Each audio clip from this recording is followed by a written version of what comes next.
Hello everyone, welcome to Amanat and Aisha show. So today we will do the chapter Force and Pressure of class 8th. So what is force and pressure? Let's understand with a brief description of this chapter.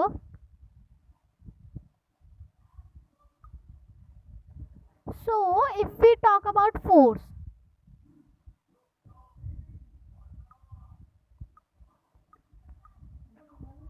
is being discussed by your teachers and your classmate or in your full session when you get to school till now in grade 6 grade 5th. So what is force? Like I say, there is an object A, so I want to move that object A to here. So what I will do, I will apply the force towards the object and push it till the position. So I am here. So this is a factor of force. Force. So let's discuss in brief by the definition. Force is a push or pull or both. Means अगर हम इसे push करें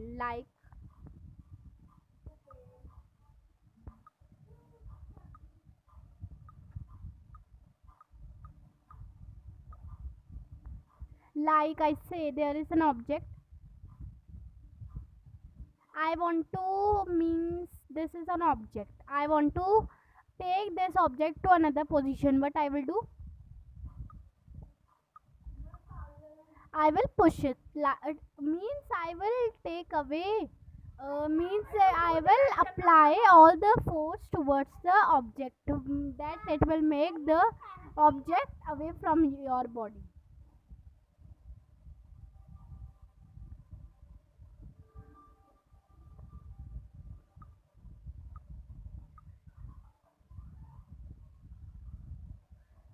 Here force is applied. This is called as push, and when we will talk about pull, it means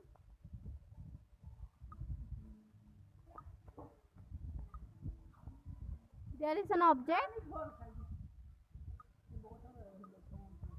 We will pull it towards ourselves.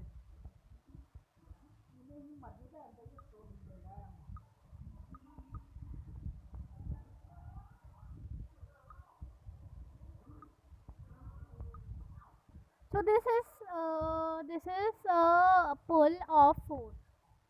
Here force is applied.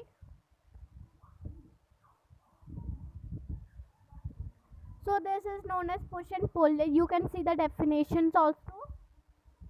Means to move an object away from our body is known as push, and pull means we apply a force to move an object move towards our body से हम body की तरफ खींच रहे हैं.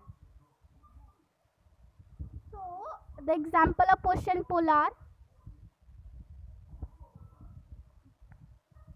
pulling and drawing of table, pulling a drawer of table, pressing the pedal of cycle can be also an example. Now let's come to our next topic. So a very important line about this force is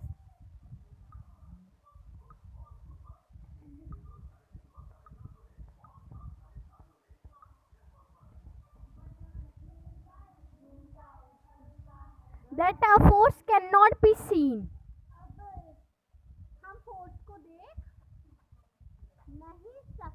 हम force को देख नहीं सकते पर उसे feel कर सकते. Like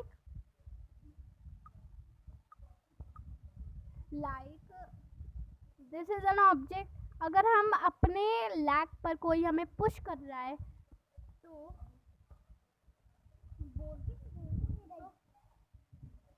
we can feel it. Okay, Now there are a diagram you can see of force. It are the effects of force. The first one is move a stationary body. हम इसे कैसे define कर सकते हैं कि हम एक body है, हमारे पास एक बॉडी है जो कि एक स्टेशनरी है. Means like stationery, you can say you have heard about stationery things. So this statement means as this only: move a stationary body. Like stationary means which can be moved from one place to another, like pencil, pen, eraser, and etc. Next is stop a moving body. अब हम कैसे इसे define कर सकते हैं? जैसे हमने कहा हमारे पास एक साइकिल है, हम अगर उस साइकिल को बहुत ही तेज स्पीड में चला रहे हैं तो हम अचानक ही उस पर ब्रेक लगाते हैं, तो वो ही बात हुई जैसे stop a moving body.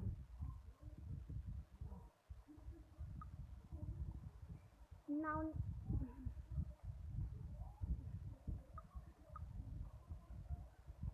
so a very important is change the direction of a moving object. अब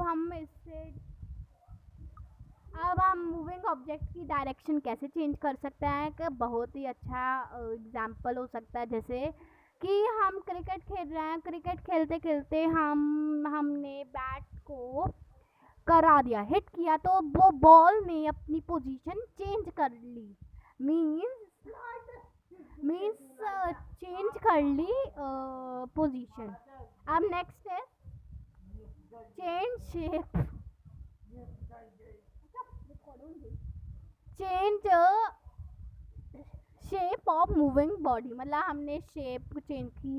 ये है मतलब हमारे डेली रूटीन में एक एग्जांपल है. जैसे डो से हमने रोटी बनाई तो चपाती बनाई, तो ये बहुत ही अच्छा एग्जांपल है. अगर हम करें, हमने मॉर्निंग रूटीन में टूथपेस्ट स्क्वीज की, तो वो भी एक चेंज मूविंग बॉडी का एग्जांपल है. नाउ द लास्ट वन है change the speed of moving body. अब मूविंग बॉडी की स्पीड कैसे चेंज करें?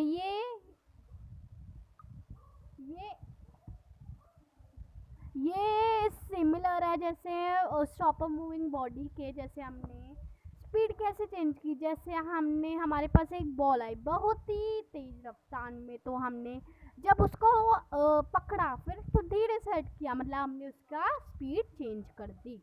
सो now let's come to our next topic. So if you say fun work क्या होता है कि अगर आपने मेरा कॉन्सेप्ट समझा, तो ये फिजिक्स का फन वर्क है और ये मैं आपको 8 अप्रैल में दे रही हूँ. So what is force? So हम इसे डिस्कस, ये आपका फन वर्क नहीं है, मैं बस इसे डिस्कस करूँगी. व्हाट इज फोर्स जो हमने लर्न किया है कॉन्सेप्ट में. फोर्स वो है, force can be defined as pull or pull of an object. Okay, we can say it force. Now second is why we say that forces are due to interaction. Interaction से कैसे हो जाता है? क्योंकि जो force होता है interaction के से कैसे हो जाता है, हमने जैसे हमने इफेक्ट्स डिस्कस किए, इफेक्ट डिस्कस करिए इसके, वो ही एक एग्जाम्पल है इसी क्वेश्चन का. ओके, नाउ नेक्स्ट इज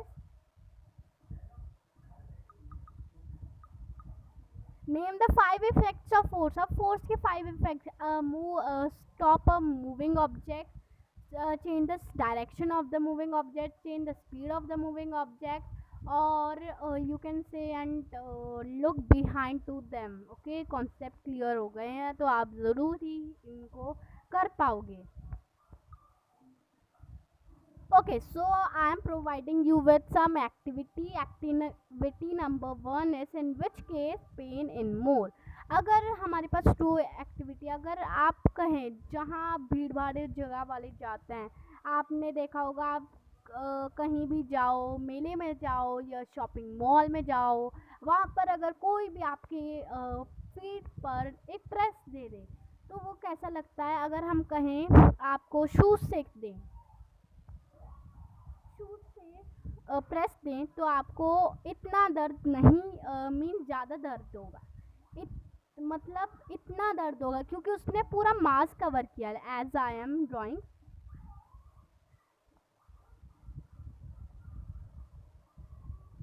ये आपकी फीट है और उसने आपका पूरा पैर, आपका पूरी बॉडी मीन्स पूरा मास ले लिया। ओके, अगर हम सेकंड केस में बात करें, उसने हील्स पहनी है एक वुमेन ने और तब करे तो दिस इज अवर फीट, और उसने सिर्फ एक ही मीन्स एक सिंगल पॉइंट पर किया ये टच, तो ज़्यादा पेन इसमें नहीं होगा, तो इसमें डिक्लेयर कर लिया केस बी में ज़्यादा पेन नहीं होगा। Word test same in both the cases, कि उसने थोड़ा थोड़ा मीन्स लिया ही है, जब मतलब थोड़ा थोड़ा इतना फोर्स ने अप्लाइड हुआ पर हुआ है बोथ केस में। ओके, सो इसमें डिफरेंस क्या है बोथ द केसेस में, उसमें ज़्यादा एरिया में फोर्स अप्लाइड हुआ है, ज़्यादा पेन हुआ है, और दूसरे में कम पेन हुआ है, कम स्मॉलर वो डिस्टेंस में उसने आपके पैर पर पैर रखा है।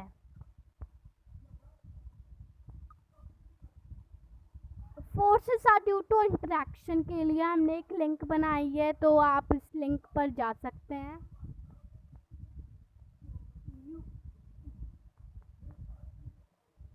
You can access this link in YouTube, ये हमारी ही वीडियो है, आप उस पर जा सकते हैं और ये ही सारी जो चीज़ें forces are due to interaction को कर सकते हैं।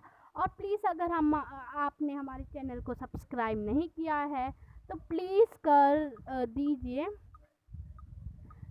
और इस वीडियो को लाइक करना ज़रूर मत भूलना। और बस मुझे इतना ही बोलना था, और bye bye, meet you in next class.